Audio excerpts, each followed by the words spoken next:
The 7 steps to feedback is a way to ensure that your students make the most from the feedback that they receive and to use it really well. Step 1 is identifying the goals and being clear together about what we're intending to achieve and what the steps will be. Many people call that the learning intentions and success criteria. So once our students are clear about that, we can then encourage them to take their first steps. I would advocate you getting your students to think about, this is my first draft, this is my prototype, this is my first attempt, this is my first go. Something along those sort of provisional ideas that this isn't the final, this isn't my work, this is my first attempts. Because if they do feel as if it is their final work, typically most students just want us to praise them and say, very good, well done. Whereas if they know that this is their first attempt, if there's an agreement, look, this is my first go at it, what do you think? They tend to be much more open to the advice and the feedback that they receive next. So step 1, agree the goals with your students. Step 2, give them the opportunity to take their first draft, their first attempt. Step 3 is peer feedback or self-feedback. As a teacher, don't get involved, don't give your feedback just yet. Of course, get involved in terms of orchestrating, in terms of organising, in terms of coaching the children who are giving the feedback. But don't give your feedback to the student in question. Make sure there is that opportunity to learn how to give and receive feedback from each other rather than from the teacher. Step 4 then is the student should then take that advice, take those ideas and use it really well, use them really well, adapt, edit, change what they've done in light of that feedback.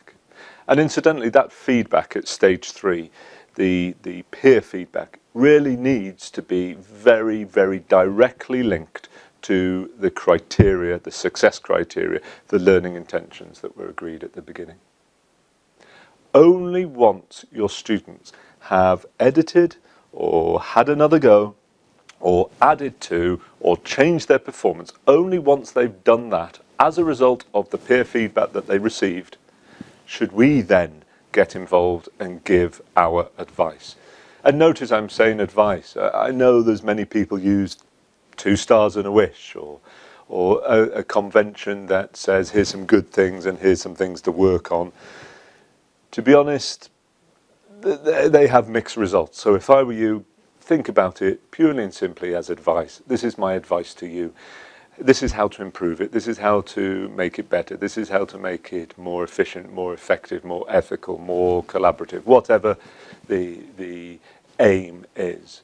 So we give them that feedback. And then here's an absolutely critical part of it. Your students should then edit their work after your feedback. And to many people that just sounds so obvious.